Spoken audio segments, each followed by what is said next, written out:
El 12 de agosto de 2022, el sol caía con fuerza sobre la carretera que llevaba al pueblo de Santa Rosa de Lima, en Jalisco. Una camioneta negra avanzaba lentamente levantando polvo entre las piedras del camino. Dentro, un hombre de rostro serio y cabello entrecano miraba en silencio por la ventana, como si los paisajes le fueran contando una historia que él había olvidado. Era Hernán Ibarra, el hombre que durante años fue conocido en Estados Unidos como el Rey del Acero. Dueño de fábricas, constructor de rascacielos, multimillonario, hombre de trajes caros y relojes suizos. Pero ahora no era más que un hombre cansado que volvía a un lugar que había prometido no pisar jamás. Diego, su chofer, lo miraba de vez en cuando por el espejo retrovisor, intrigado. «¿Es la primera vez que regresa, señor?», preguntó con cautela. Hernán apenas asintió. 32 años. Diego dudó antes de seguir. «¿Y por qué ahora?». Hernán desvió la mirada hacia el horizonte y dijo en voz baja, «Porque ya no me queda tiempo». No explicó nada más y el silencio volvió a llenar la camioneta. El pueblo apareció tras una curva, casas de adobe, techos de teja roja, niños corriendo detrás de una pelota polvorienta, ancianos sentados en los portales tomando café. Todo estaba igual, excepto él. Cuando la camioneta se detuvo frente a una vieja casona abandonada, Hernán bajó y se quedó parado un momento, observando. Era su antigua casa. La fachada estaba cubierta de enredaderas, las ventanas rotas, pero para él seguía siendo el lugar donde había pasado su niñez. Caminó despacio hacia la puerta, empujándola con dificultad. Dentro olía a humedad y madera podrida. Recorrió el pasillo tocando las paredes como si quisiera absorber los recuerdos. Se detuvo en la cocina. Allí, en esa misma mesa de madera ahora carcomida, había discutido con su padre la última noche que lo vio. Tenía 19 años entonces. Recordó la escena como si estuviera ocurriendo frente a él. Su padre, Ernesto Ibarra, con las manos llenas de aserrín, le decía, «Hernán, no necesitas irte. Aquí tienes trabajo honesto. La carpintería es tuya». Pero Hernán, joven y lleno de ambición, respondía, «No, papá. No quiero pasarme la vida arreglando sillas. El dinero no lo es todo, hijo. Para ti no, pero yo no quiero ser pobre toda mi vida». Ernesto lo miró con tristeza. El que se olvida de dónde viene termina vacío. Hernán lo ignoró. Esa misma semana tomó un autobús y se fue a Estados Unidos con $200 en el bolsillo. Nunca volvió a llamar. Su padre murió sin volver a verlo. Ahora, sentado en la misma silla, Hernán murmuró, «Tenías razón, viejo. Vacío, eso es lo que soy». Salió de la cocina lentamente, recorriendo cada rincón de la casa como si pudiera atrapar con los ojos lo que el tiempo le había arrebatado. Subió las escaleras y entró en lo que había sido su habitación. Las paredes aún conservaban restos de los dibujos que hizo de niño con carbón. Tocó el marco de la ventana donde solía sentarse a mirar el atardecer. Todo parecía más pequeño de lo que recordaba, como si el tiempo hubiera encogido los lugares pero agrandado los remordimientos. Esa noche no pudo dormir. Se sentó en la sala, frente a una vieja chimenea que apenas se mantenía en pie. Miró el fuego titilante como quien busca respuestas en algo más allá de sí mismo. Su asistente, Diego, entró con una carpeta en la mano. «Señor Ibarra, mañana tiene una reunión con los inversionistas de Querétaro. Firmarían un contrato de $20 millones». Hernán no despegó la mirada del fuego. «Cancélala». Diego parpadeó sorprendido. «¿Cancélala? ¿Estás seguro?». «Sí». «Pero, señor, es un trato importante, no me importa». Diego quiso insistir, pero al ver la expresión de Hernán se detuvo. «¿Puedo preguntarle algo, señor?». Hernán asintió sin voltear. «¿Por qué regresó? Podría estar en Nueva York viviendo como un rey y en cambio está aquí, en un pueblo que apenas lo recuerda». Hernán suspiró. «Porque no vine a que me recuerden. Vine a recordar yo lo que perdí». Diego no dijo más y se retiró. Al día siguiente, Hernán salió a caminar por el pueblo. La gente lo miraba con curiosidad, algunos con respeto, otros con cierto desprecio. Míralo, el hijo de Ernesto Ibarra, decían algunos ancianos. Se fue sin mirar atrás y ahora vuelve cuando ya no sirve de nada. Hernán no respondía. Caminaba despacio, observando cada puesto de frutas, cada ladrillo de las casas, como si fueran piezas de un rompecabezas de su pasado. En el mercado, un joven cargaba una caja llena de bollos. Tropezó y la caja cayó al suelo. Hernán se agachó de inmediato para ayudarlo. ¿Estás bien?, preguntó. Sí, gracias, señor. Trabajo en la panadería nueva, dijo el muchacho recogiendo el pan. ¿Puedo pasar a verla? Claro, si quiere, respondió el joven con timidez. Cuando Hernán entró a la panadería, el olor a pan recién horneado lo golpeó como un puñetazo en el pecho. Era el mismo aroma que llenaba su casa cuando era niño. Se acercó al mostrador y vio en la pared una fotografía enmarcada, su padre y su madre, jóvenes, sonriendo con los delantales manchados de harina. La dueña del local, una mujer de mediana edad, lo reconoció al instante. ¿Usted es Hernán Ibarra? Él asintió. Su padre era un buen hombre, dijo ella. Regalaba pan a quienes no podían pagar. Muchos aquí lo recuerdan con cariño. Hernán bajó la mirada. No pudo decir nada. Esa noche volvió a sentarse frente a la chimenea. En su mente revivió un recuerdo que lo persiguió durante años. Era 1995, en Nueva York. Trabajaba en una construcción durante el día y estudiaba administración en la noche. No dormía más de 4 horas diarias, pero la ambición lo mantenía en pie. Comenzó comprando maquinaria usada y revendiendo materiales hasta que fundó Ibarra Steel Corp. En menos de una década se convirtió en proveedor de acero para rascacielos. Pero todo tuvo un precio. Su esposa, Mariana, lo dejó cuando su hijo tenía apenas 5 años. No te importa tu familia, solo el dinero, le gritó ella el día que se fue. Lo hago por ustedes, respondió él. No nos vemos nunca. ¿De qué sirve el dinero si no estás aquí? Mariana se marchó sin mirar atrás. Hernán siguió adelante. En 2020 era uno de los empresarios más ricos de Estados Unidos, pero una noche recibió una llamada que cambiaría su vida. Hernán, la voz de Mariana sonaba quebrada, nuestro hijo está en el hospital. ¿Es grave? Preguntó por ti.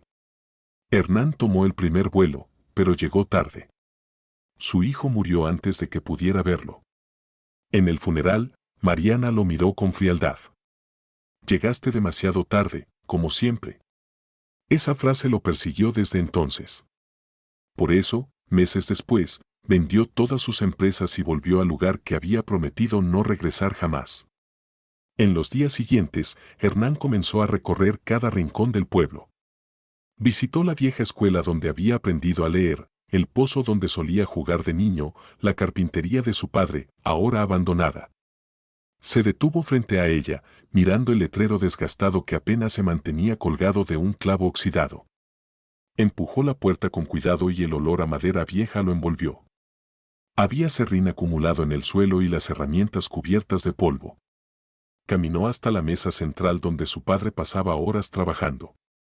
Pasó la mano sobre la madera áspera y, sin darse cuenta, una lágrima cayó sobre ella. De repente escuchó una voz detrás. ¿Puedo ayudarlo en algo?, preguntó un hombre mayor, de cabello blanco, que lo miraba con recelo. Hernán se volvió. Quiero comprar este lugar, dijo con firmeza. ¿Comprar? El hombre frunció el ceño. ¿Para qué? Está en ruinas. Para reconstruirlo. Quiero que vuelva a funcionar como antes. El hombre lo observó con curiosidad. Usted es el hijo de Ernesto, ¿verdad? Hernán asintió.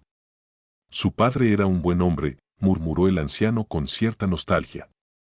Si quiere hacer algo bueno con este lugar, hágalo como él lo haría. No para hacer dinero, sino para enseñar a los muchachos. Hernán guardó silencio un momento antes de responder, es justo lo que quiero. Durante las semanas siguientes, contrató a trabajadores del mismo pueblo para reparar la carpintería. Cada día supervisaba las obras personalmente. No era el millonario distante que solía ser en Nueva York. Se arremangaba la camisa, movía tablas, ayudaba a lijar puertas. La gente lo miraba con extrañeza al principio, pero poco a poco empezaron a respetarlo. Un día, un grupo de jóvenes se acercó para ofrecerse a ayudar. Entre ellos estaba un muchacho de 18 años llamado Mateo. Tenía las manos ásperas de trabajar en el campo, pero los ojos llenos de curiosidad. ¿De verdad va a enseñar carpintería aquí?, preguntó Mateo. Sí, respondió Hernán. Y si quieres aprender, puedes quedarte. Desde ese día, Mateo se convirtió en su sombra. Pasaba horas observándolo trabajar, preguntando cómo usar las herramientas, cómo cortar la madera sin astillarla. Hernán sentía algo extraño cada vez que lo miraba. Tal vez era porque Mateo le recordaba a sí mismo de joven, antes de que la ambición lo devorara. Una tarde, mientras lijaban una silla, Mateo preguntó: ¿por qué hace esto, señor Ibarra? Con el dinero que tiene podría estar en cualquier parte del mundo. Hernán se detuvo, miró la silla y luego al muchacho. Porque no quiero que termines como yo. ¿Y cómo es eso?, preguntó Mateo. Hernán respiró hondo antes de responder: con todo el dinero del mundo, pero solo. Mateo bajó la mirada, sin saber qué decir. El taller pronto se llenó de jóvenes. Algunos venían por curiosidad, otros porque necesitaban aprender un oficio. Hernán los recibía a todos. Les enseñaba a trabajar la madera con paciencia, igual que su padre lo hizo con él. En las noches, se quedaba solo en el taller, mirando las herramientas colgadas en la pared, imaginando a su padre a su lado. A veces hablaba en voz baja, como si Ernesto pudiera escucharlo. Tenías razón, viejo. No era el dinero lo que importaba. Era esto, enseñar, dejar algo que valga la pena. Lo que importa es que aprendan. Un día, llegó al taller un hombre elegante, de traje oscuro. Se presentó como un representante de una constructora grande de Guadalajara. Señor Ibarra, hemos oído hablar de su taller. Podríamos hacer un trato para producir en masa estos muebles. Ganaríamos mucho. Hernán lo miró sin entusiasmo. No me interesa. Pero señor Ibarra, podría ganar millones. Podría hacer que su taller fuera famoso en todo el país. Este taller no se hizo para ganar millones, respondió Hernán con voz firme. Se hizo para enseñar. Si quiere millones, búsquelos en otro lado. El hombre se fue molesto, sin entender cómo alguien podía rechazar semejante oferta. Pero para Hernán era sencillo, ya había tenido todo eso y no lo quería de nuevo. El 23 de noviembre, Hernán se sentó en la puerta del taller mirando a los jóvenes trabajar. Recordó un día similar en Nueva York, años atrás, cuando Lanoir lo felicitó por cerrar un contrato que lo convirtió en multimillonario. Entonces sintió orgullo, pero no felicidad. Ahora, en ese taller, viendo a Mateo enseñarle a otro niño cómo lijar la madera, sintió algo que no había sentido en décadas: paz. Esa misma noche, mientras cenaban todos juntos, Mateo le dijo: ¿sabe, señor Ibarra? A veces pienso que usted parece más feliz aquí que cuando era rico. Hernán sonrió. Porque aquí no soy rico, Mateo. Aquí soy alguien útil. A medida que pasaban las semanas, Hernán comenzó a hablar más de su vida pasada con Mateo y los demás jóvenes. No lo hacía para presumir, sino como advertencia. Una tarde lluviosa, mientras todos estaban reunidos dentro del taller, Hernán se sentó en un banco de madera y empezó a contarles cómo había comenzado todo. Cuando llegué a Nueva York, dijo con voz pausada, no tenía nada. Dormía en un cuarto compartido con otros 5 inmigrantes. Trabajaba en la construcción durante el día y por la noche lavaba platos en un restaurante. Todo por ahorrar cada dólar. Hubo momentos en los que pensé en regresar, pero no lo hice porque estaba decidido a no ser como mi padre. ¿Por qué?, preguntó una joven llamada Alejandra, que apenas comenzaba a aprender a usar un martillo. ¿Qué tenía de malo su padre? Hernán la miró con tristeza. Nada.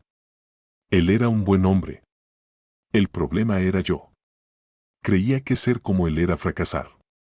Pensaba que el dinero lo era todo. Me equivoqué, les contó cómo, tras años de sacrificio, consiguió un préstamo para comprar su primera máquina de acero. Como cada dólar que ganaba lo reinvertía en su empresa. Trabajaba 16 horas al día, continuó. No comía bien, no dormía bien. Pero lo logré. En 10 años tenía contratos con las empresas más grandes de construcción en Estados Unidos. Tenía casas en Miami, en Chicago, en Nueva York. Tenía todo, menos a mi familia. Los jóvenes lo escuchaban en silencio, con los ojos bien abiertos. Hernán respiró hondo antes de seguir. El día que mi hijo murió me di cuenta de que había perdido lo único que no se recupera. El tiempo. Ustedes son jóvenes, tienen todo el tiempo por delante. No lo gasten persiguiendo cosas que no los harán felices. Aquellas palabras hicieron que algunos de los presentes bajaran la mirada, pensativos. Mateo, sin embargo, lo miró fijamente. ¿Cree que aún puede arreglar algo, señor Ibarra? Hernán se quedó callado unos segundos antes de responder. No lo sé, Mateo. Tal vez no. Pero lo intento. Unos días después, Clara, la mujer que lo había enfrentado en la plaza, apareció en el taller. Miró a su alrededor, observando a los jóvenes trabajando. Finalmente se acercó a Hernán. Necesito unas sillas para mi casa, dijo, sin mirarlo directamente. Hernán asintió. Las tendrás. Clara se quedó un momento en silencio antes de decir en voz baja, mi madre siempre decía que usted era un buen muchacho antes de irse. Quizá aún lo sea. Hernán sonrió apenas, sin decir nada. El taller comenzó a ser un punto de reunión en el pueblo. Los niños venían a mirar, los ancianos pasaban a conversar, algunos hasta traían fotos viejas de la época en que su padre trabajaba allí. Hernán las observaba con emoción contenida. En una de esas fotos se veía a sí mismo de niño, sentado en un banco de madera junto a su padre. Mírate, murmuró Hernán, pasando los dedos por la imagen. No sabías nada y, sin embargo, eras más feliz que ahora. Una mañana, mientras caminaba por el mercado, Hernán se encontró con un viejo amigo de infancia, Joaquín. Era un hombre robusto, con barba gris. Lo miró sorprendido. Hernán Ibarra, exclamó. Creí que nunca volvería a verte. Hernán lo saludó con un apretón de manos. He vuelto para quedarme un tiempo. Me acuerdo cuando te ibas del pueblo diciendo que serías rico y famoso. Lo fui, respondió Hernán con sinceridad, pero no me sirvió de mucho. Joaquín lo observó en silencio antes de decir, mi padre siempre decía que el dinero es como el agua en las manos, se escurre. Lo que queda es lo que construyes con otros. Hernán asintió. Tu padre era sabio. Esa tarde, Joaquín visitó el taller y se ofreció a ayudar en lo que pudiera. Poco a poco, más adultos del pueblo empezaron a acercarse. Lo que comenzó como un taller para jóvenes se convirtió en un proyecto comunitario. Hernán veía aquello con una mezcla de alegría y nostalgia. Sentía que, por primera vez en décadas, estaba haciendo algo que valía la pena. El 4 de enero de 2023, Hernán recibió una carta. Venía de Mariana, su exesposa. Decía que había oído de él, que alguien le contó sobre el taller y sobre cómo estaba ayudando al pueblo. La carta terminaba con una frase que lo hizo quedarse en silencio largo rato, me alegra saber que, aunque sea tarde, encontraste lo que buscabas. Nuestro hijo estaría orgulloso. Hernán sostuvo la carta entre sus manos, con lágrimas contenidas. Era la primera vez en muchos años que sentía una especie de perdón, aunque no fuera explícito. En los últimos días de su vida, Hernán caminaba cada mañana hasta la carpintería y se quedaba observando a los jóvenes trabajar. No siempre intervenía. A veces solo miraba y sonreía. Una tarde, Mateo se le acercó con un paquete envuelto en papel. Es para usted, dijo. Hernán lo abrió con cuidado. Era un reloj de madera, hecho a mano. Lo hicimos entre todos, explicó Mateo. Para que no se le olvide que el tiempo que pasa aquí vale más que cualquier millón. Hernán lo sostuvo con manos temblorosas. Gracias, Mateo. Este reloj es lo más valioso que he recibido en mi vida. El 15 de enero, al atardecer, Hernán se sentó en la puerta del taller, mirando cómo el sol pintaba de naranja los tejados. Tenía el reloj de madera en la muñeca. Sus últimos pensamientos fueron de paz. Y aunque su corazón dejó de latir esa noche, en el pueblo su nombre comenzó a contarse como una historia. No la historia del millonario, sino la del hombre que entendió, al final, que el verdadero éxito no se mide en billetes, sino en vidas tocadas. Si te gustó este video dale like y suscríbete, también compártelo con tus seres queridos para que conozcan esta historia. Recuerda que tenemos más historias en el canal, te invitamos a verlas. Gracias por ver, nos vemos en la siguiente historia.